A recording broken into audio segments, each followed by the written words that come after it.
اولاد اللہ تعالیٰ کی بہت بڑی نعمت ہے۔ انسان جب صاحب اولاد ہوتا ہے تو خدا کی خاص رحمت اس کے شامل حال ہوتی ہے، لیکن اس کے ساتھ ساتھ انسان کے لیے یہ بہت بڑی آزمائش بھی ہے۔ اولاد کے ساتھ ڈھیر سارے مسائل بھی وابستہ ہوتے ہیں۔ ان کے لیے ان کے والد اور ان کی والدہ کے ذمے جو حقوق اللہ رسول نے صلی اللہ تعالیٰ علیہ وسلم عائد فرمائے ہیں ان کا خیال رکھنا بھی بڑا ہی ضروری ہے۔ ہمارے ہاں یہ ہوتا ہے کہ ماں باپ یقیناً اولاد کے لیے اچھا ہی سوچتے ہیں، لیکن چونکہ ہماری سوچیں ہمیشہ دنیا داری کے گرد گھومتی ہیں اور ہمارے زمانے میں کامیابی کا معیار ہی لوگوں نے اقتدار کو، مال کو، جاہ و حشمت کو بنا لیا ہے، تو پھر اپنی اولاد کے لیے بھی لوگ اسی کے حصول کو سب سے بڑا سرمایہ سمجھتے ہیں اور ہمیشہ بچوں کی یہی تربیت کرتے ہیں کہ انہیں مال کیسے جمع کرنا ہے، انہیں کس طرح سے معاشرے کے اندر حصول اقتدار کے لیے یا بڑے مناصب کے لیے کوشش کرنی ہے۔ نتیجہ یہ نکلتا ہے کہ ایک عجیب سی مادہ پرستی ماحول میں پیدا ہو جاتی ہے۔ اسلام تربیت اولاد کے حوالے سے ہماری جو رہنمائی کرتا ہے تو وہ ساری باتیں اس میں شامل ہیں۔ بچوں کو آپ رزق حلال کمانے کی تلقین 100% کریں گے، انہیں اس فن سے ضرور آگاہ کریں کہ وہ کبھی کسی کے دستے نگر نہ رہیں، کہیں انہیں ہاتھ نہ پھیلانا پڑے، لیکن ان کی روحانی، اخلاقی، مذہبی تربیت یہ بھی اللہ تعالیٰ نے ماں باپ کے ذمے لگائی۔ یا ایھا الذین آمنوا قوا انفسکم واہلیکم نارا، اے ایمان والو خود بھی دوزخ سے بچو اور اپنے گھر والوں کو بھی دوزخ کی آگ سے بچاؤ۔ ایسے اسباب اپنے بچوں کو سکھاؤ کہ کہیں وہ جہنم کے راستے پر نہ پڑ جائیں، ان ساری راہوں کا انہیں تعین کر کے دو جو جنت کی طرف جاتی ہیں۔ ان کی جو اخلاقی زندگی ہے، ان کے کردار و عمل کا جو حسن ہے، اس کے لیے تم اپنے بچوں کی تربیت کرو۔ ہمارے ہاں اگر پہلی بات تو یہ ہے کہ ہم بچوں کو بار بار اسی بات کی طرف گامزن کرتے ہیں اور مثالیں بھی دیتے ہیں تو اس طرح کی دیتے ہیں کہ فلانے کا بیٹا دیکھو کتنے پیسے کما رہا ہے، فلاں کا بیٹا دیکھو کتنے بڑے عہدے پر فائز ہو گیا ہے، اور فلاں کا بچہ دیکھو کتنا شہرت پا گیا ہے۔ تو پہلے تو مثالیں ہی دنیا داری کی، اور اگر دین کے لیے ہم قائل کرنا بھی چاہتے ہیں تو کچھ مثالیں سنا کر، کچھ باتیں بتا کر، کچھ تقریر سنا کر۔ تو یاد رکھیے گا تقریریں گھر سے باہر چلتی ہیں، گھر کے اندر عمل چلتا ہے۔ بچوں کی دینی اور روحانی تربیت کرنے کے لیے سب سے پہلے ماں باپ کو دینی اور روحانی زندگی گزارنی پڑے گی۔ بچے جس طرح باپ کو وقت پر ڈیوٹی پہ جاتا ہوا دیکھتے ہیں، انہیں اپنے باپ کو وقت پر اٹھ کے نماز پڑھتا بھی دیکھنا پڑے گا۔ اگر اس کا کاروبار کم ہو جائے، کہیں نقصان ہو جائے، تو جس طرح وہ اسے پریشان اور بے حال دیکھتے ہیں، کاش ایسا ہو نا کہ کبھی باپ کی آنکھوں میں آنسو آئیں اور بچے پوچھیں کہ ابا جی کو کیا ہے، تو اماں کہے پتر تمہارے باپ کو حضور کا مدینہ یاد آتا ہے۔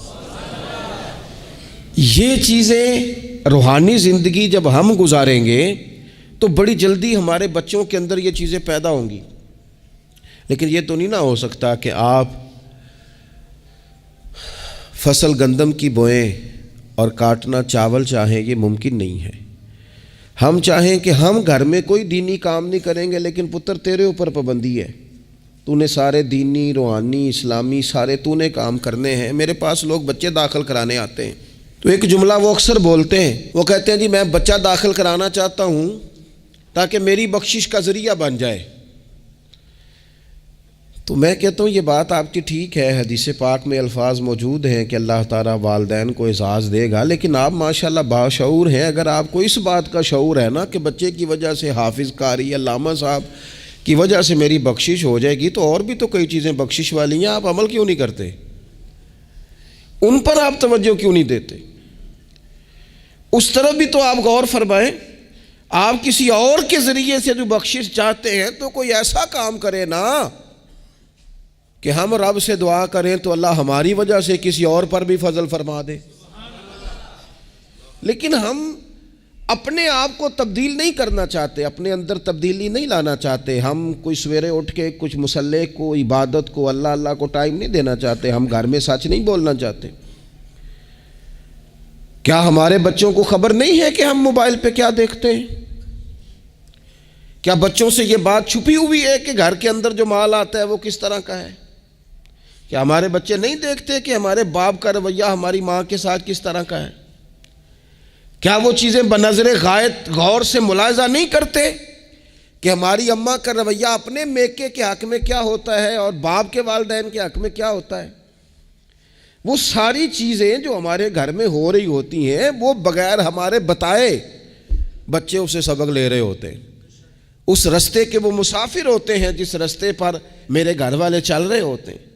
تو اپنے بچوں کی اخلاقی تربیت کے لیے سب سے پہلے تو گرمیوں میں دوپہر کو سارے لوگ کی گاؤں میں سویا کرتے تھے تو ایک بچہ، ایک نوجوان موٹر سائیکل پہ نا اس نے بڑا سخت ہارن لگایا ہوتا تھا.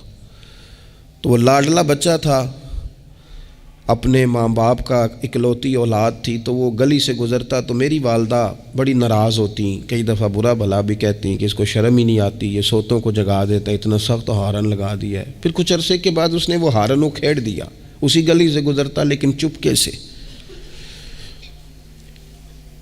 تو بچہ شرارتیں کرنے والا شرارت چھوڑ جائے تو پھر بھی سوال کھڑا ہوتا ہے کہ کیوں چھوڑ گیا ہے. تو اماں جی کہنے لگی انہوں پوچھتے صحیح کی ہویا سو. میں نے اس سے ایک دن کہا کہ خیر ہے؟ تو مجھے کہنے لگا بھائی جان میرے گھر میں بیٹی پیدا ہوئی ہے. تو میری والدہ نے مینوں تھبکی دے کے کہ پتر ہے ہارن لا چھڑ، تیاں دے پیو انج دے کام نہیں کردے. میں اب صاحب اولاد ہوں تو اگر میرا کردار اس طرح کا ہوگا تو پھر لہجہ کیا ہوگا؟ میں نے چھوڑ دیے سارے کام چونکہ میرے گھر میں بیٹی آ گئی ہے اور میری ماں نے مجھے کہا ہے کہ بیٹیوں کے باپ کا یہ لہجہ نہیں ہوتا. ان کے انداز بڑے شستہ، بڑے صاف ہوتے ہیں چونکہ گھر میں بیٹی نے آنکھ کھولنی ہے، اس نے وہ رنگ دیکھنا ہے. میں ایک دوسری بات بھی آپ کو عرض کرتا ہوں. میں کھانا کھا رہا تھا، گھر کے اندر بیٹھا تھا تو میری گھر والی مجھ سے کہنے لگی کہ باہر بچہ بڑا بلک بلک کے رو رہا ہے مدرسے کا. میں نے کہا جلدی سے بلاؤ. وہ بچہ اندر آیا تو وہ کانپ رہا تھا اور اس کی حالت اس طرح کی تھی کہ شاید تھوڑی دیر میں گر جائے. تو مجھے تو کھانا بھول گیا. میں نے کہا پتر خیر ہے، کیا ہوا کیا ہے؟ تو بولے تو اس سے بات نہ ہو سکے، ہانپتے کامتے تڑپتے ٹوٹتے جملے. وہ میں نے کہا بیٹے کیا بات ہے، چھوٹا سا بچہ ہے. کہنے لگا میں نے گھر ٹیلی فون کیا تھا، میرے ابا جی پھر میری اماں سے لڑ رہے ہیں. حضرت صاحب جب وہ لڑتے ہیں تو ہم چار پائیوں کے نیچے چھپ جاتے ہیں، خوف آتا ہے. میری بہنیں روتی ہیں، ہمیں کسی چیز سے اتنا ڈر نہیں آتا کیونکہ ہمارا والد پھر ہماری اماں کو مارتا ہے. خوف آتا ہے. آج گھر میں نا پھر ابا جی اماں کو پیٹ رہے ہیں. میں نے فون کیا تھا تو بہنیں رو رہی ہیں، آپ دعا کر دیں ہمارے گھر میں سکون ہو جائے. ہم تو اپنے بچوں کی آنکھوں میں آنسو نہیں دیکھ سکتے، پر یہ کس نے رلایا ہمارے بچوں کو؟ ماں باپ نے مل کے. کس نے تباہی کی؟ ان کے خیالات کیوں بکھر گئے؟ اتنا خوف کس چیز نے طاری کیا؟ یہ سکون کس نے چھینا؟ میں نے پھر ان کے والد کو بلایا، گزارش کی اور مجھے امید ہے کہ وہ میری بات بھی سمجھ گئے ہوں گے. میں نے ان کو وہ سارے حالات سے آگاہ کیا کہ آپ کے بچوں کی نفسیات کہاں تک جا رہی ہے. پر میری آپ اس واقعے کے بعد میں سمجھا کہ شاید یہ ایک گھر کا مسئلہ تو نہیں ہوگا، جانے کتنے گھروں میں یوں ہوتا ہوگا، کتنے بچے خوف کی زندگی گزارتے ہوں گے، اللہ جانے اب کیا ہونے لگا ہے. تو اپنے بچوں کی اخلاقی تربیت کے لیے اخلاقی بڑا پیار کرتا ہے باپ اپنے بچے سے. میں صحیح بتاتا ہوں آپ کو، بڑا پیار کرتی ہے ماں اپنے بچے سے. لیکن یاد رکھنا اس پیار میں کہیں وہ اخلاقی حدود کو کراس نہ کر جائے. یہ دیکھ لینا کہیں آپ کے لاڈ پیار میں کوئی ناجائز بات اس کے منہ سے نکلے کسی کے بارے میں اور آپ اسے قبول کر کے کہیں اسے تباہ نہ کر دیں. باپ میں نے دیکھا ہے یہ کام کرتے ہیں کہ بچے نے اگر کبھی کوئی تحفہ مانگ لیا ہے اور موقع آ گیا ہے تحفہ دینے کا تو باپ اوور ٹائم بھی لگاتا ہے. والد کہتا ہے اپنی فیکٹری کے مالک سے کہ میں تھوڑے تھوڑے کٹوا دوں گا پر مجھے بچوں کے لیے گفٹ خریدنا ہے, ان کے کپڑے بنوانے ہیں, بڑی جان جوکھوں میں ڈالتا ہے. اور وہ کہتا ہے کہ میں اپنے بچوں کو مایوس نہیں دیکھنا چاہتا, میں اعلیٰ سے اعلیٰ چیز بھی لاؤں گا. پر آپ کو پتہ ہے اللہ کے پیارے رسول علیہ السلام نے فرمایا کسی باپ کا اپنے بیٹے کے لیے, اپنی بیٹی کے لیے سب سے بہترین تحفہ یہ ہے کہ وہ اپنے بچوں کو اچھا ادب سکھا دے.